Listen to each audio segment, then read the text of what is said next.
What's up, YouTube? This is Boston X79, guys. Here I'm coming to you with my latest deck profile for May 2019, and today I'm going to be doing my Nekroz Impcantation deck. I can tell you this right now, this is one of the best rogue options you can be playing. The deck can summon easily out massive boards. It utilizes the extra deck to basically give you more draw power or even destroy your opponent. And what's even better is that the consistency level of this deck with Nekroz was already high. Adding the incantations, it just gets higher. Alright, so without further ado, we're going to get right into this.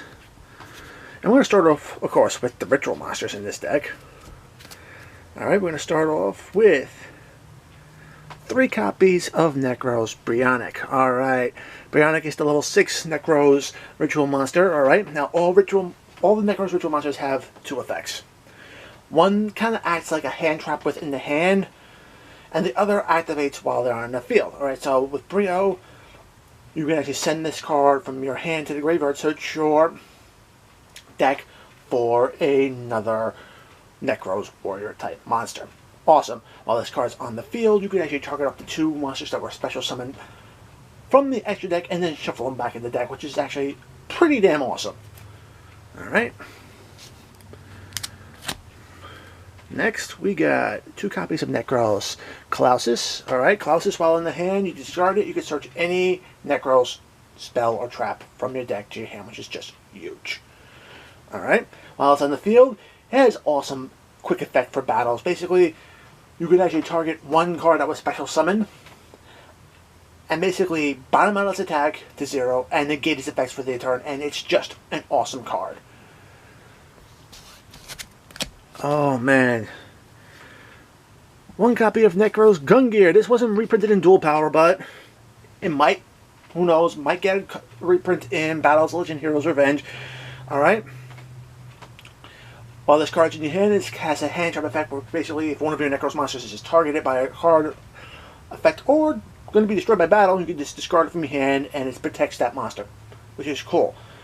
The other thing about it is that while it's in the field, you can discard a Nekroz card from your hand, target 1 card on the field, and just pop it. So it offers that little field presence. And it's level 7, which is actually very useful. Alright. Then we got 2 copies of Nekroz Trishula. Alright, when it's summoned to the field, you can banish a monster. You can banish a card off your opponent's field, graveyard, and their hand. Now, here's the situation. Ritual summoning this card, and your opponent doesn't have any cards in the graveyard or field, you're not going to get its effect. It has to be all 3. Field, grave, and hand. Okay?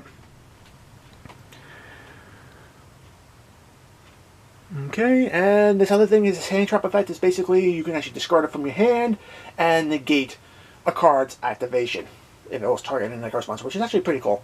The only problem is that it negates the activation, it doesn't destroy the card, so just remember that.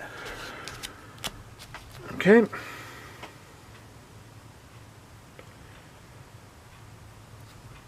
We have Nekroz Unicorn. Only 1 copy of this guy since he's still on the limited list. Basically, this guy is like the monster reborn from Nekroz. Send it to the graveyard, you can special summon another monster. Or actually add it back to your hand, excuse me.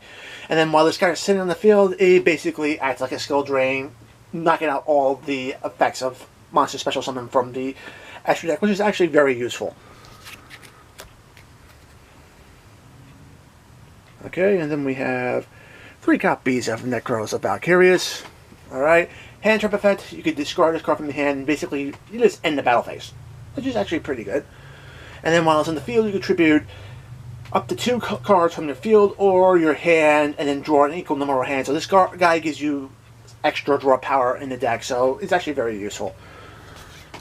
Alright, last but not least, we have 2 copies of Chalice Slime. Alright, reveal Chalice Slime, and you can actually, from your hand, you can actually then special summon another incantation from monster from your deck right to the field, which is just huge. That will set off that incantation monster's effect because it'll special summon by another monster's effect. So you get a search or recur resources from the graveyard, which is just awesome.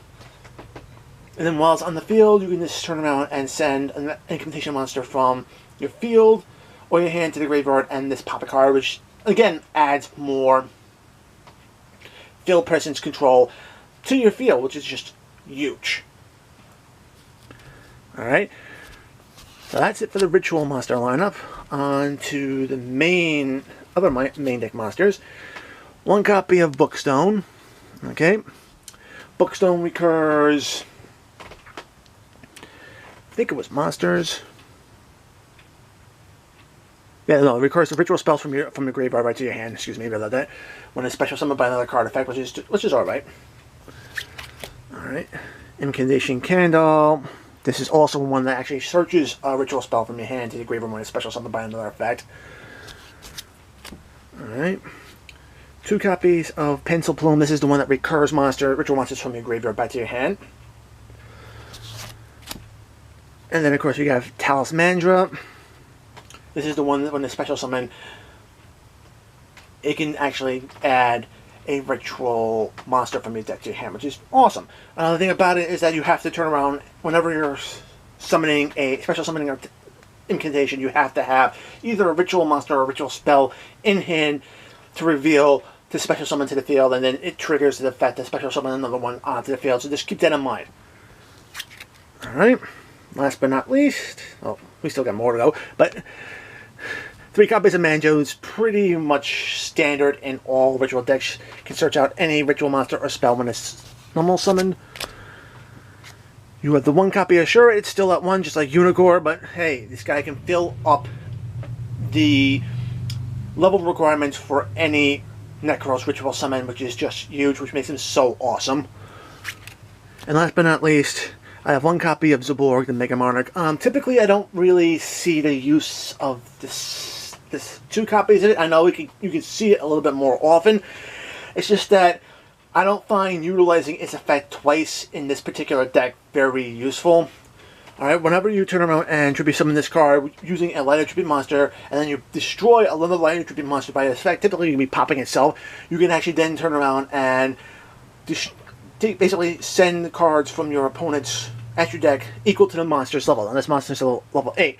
And which is pretty good. Destroying your opponent's extra deck is awesome. The thing about it is that since you're using a light attribute monster for its tribute summoning, you're actually going to look at your opponent's extra deck and choose the cards yourself to send to the graveyard, which actually just makes it so much better. Of course, you have to send the same number of cards from your extra deck, but with the extra deck stat the way it is, it's not gonna be very pleasant for your opponent. Alright, so that's it for the monster alignment, both ritual and effects. We're gonna go right into the spells. We have Incantation Inception. This is the key ritual spell. It can summon out any ritual monster, which is just huge. Downside, you have to use incantation monsters, but that's alright. And not only that, but this card can actually recur itself from the graveyard very easily, making it a very useful piece in this deck. And since you can recur it so easily, 1 copy is all you need. Alright, now for the Necro spells, 2 copies of Necro Cycle. This has actually been confirmed to get a reprint in Battles of Legend as an ultra rare, hopefully. This allows you to ritual summon from your hand or the graveyard, which is just awesome. Alright, moving on with the ritual spells for Necros, we have 2 copies of Necro's Kaleidoscope. This is actually pretty damn awesome, using your monsters in the extra deck as level fodder for your ritual summons. And this guy can actually allow you to get out multiple Necro's ritual monsters at once, which is just huge. No other ritual archetype can actually pull that off with 1 ritual spell. Alright, and then you got the typical 1 copy of Nekroz Mirror. I like going 1 copy because this ritual summons from your hand. Pretty standard. The other thing about it is that all Nekroz ritual spells have the ability to recur themselves from the graveyard by banishing other Nekroz cards from your graveyard. So just keep that in mind if you need to ritual summon again in a later turn. Okay, no ritual deck is worth its salt without 3 copies of Preparation of Rites. I mean, searches out your ritual spell, gets you a level 7 out of the graveyard, so that's actually a level 7 or lower ritual monster out of the graveyard, so that's actually pretty awesome. 2 copies of Pot of Extravagance. I kind of like the ratio of 2 Extravagance to 1 Zaborg, the Mega Monarch, primarily because is that you kind of want to be using Extravagance just for that little extra boost to go into your plays. And most of the extra deck is kind of fodder, so you're going to be able to turn around and dodge pieces that you want to keep around. Okay. Reinforcement of Army. This searches out your Sherrod, but also can search out Klaus. Awesome. Alright. And last but not least, I'm running 3 copies of Infinite Impermanence. Alright. Extra Affectation is actually going to be very key because that shuts down your opponent's plays very hard. And being able to shut down multiple cards in the same column as this is just even better. Okay, that's it for the main deck. For the extra, alright, 3 copies of Elder Entity Nist. Alright, when this is sent to the graveyard, it's going to target one card on your opponent's field and pop it.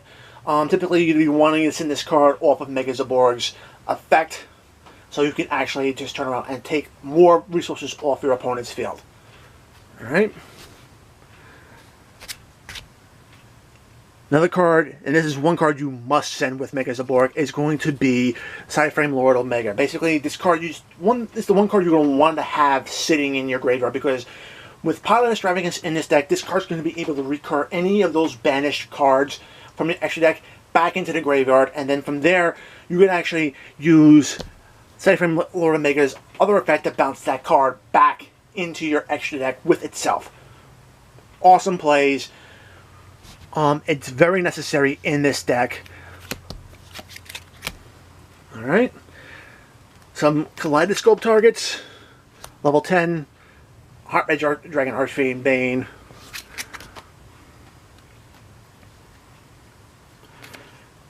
Shooting Star Dragon, level 10. I also run 2 copies of Star Eater. 2 level 11, which is actually pretty awesome. And I run 1 level 12, which is going to be Shooting Quasar Dragon. Alright, now the primary reason why I'm running Quasar and Shooting Star in this deck is basically because of this guy, Inzektor Excabito. One of my favorite plays that I love running with Nekroz is using Kaleidoscope, basically to use Quasar. Send Quasar, you get 2 Brios onto the field. Overlay those Brios into Excabito. Excabito's effect activates, which will allow you to turn around and equip Quasar to it. Now, if your opponent... Now, since we have a lot of back row removal starting to come into play because of cards like Mr. Mine, popping Quasar is only going to make it harder for your opponent, because when Quasar leaves the field, it replaces itself with Shooting Star. So, one way or another, you're going to get big monsters onto the field, and it's just awesome. Alright. Number 39, Utopia Beyond. Bottoms out all monsters attacks on your opponent's field for overlaying 2 Brios. So it's great play for that. Alright, rank 8 plays in more fodder. Number 38. And of course, I've run the Galaxy Ice Cypher package. Pretty standard, but it's also pretty good fodder for this deck as well. You want to use monsters that you can probably go into, but don't really have to for this deck, so that's what I like equipping this deck with. So guys, that is it for my Nekroz Impcantation deck profile for May 2019.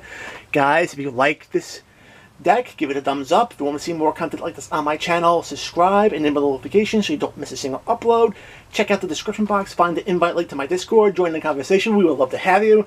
And guys, until next time, peace.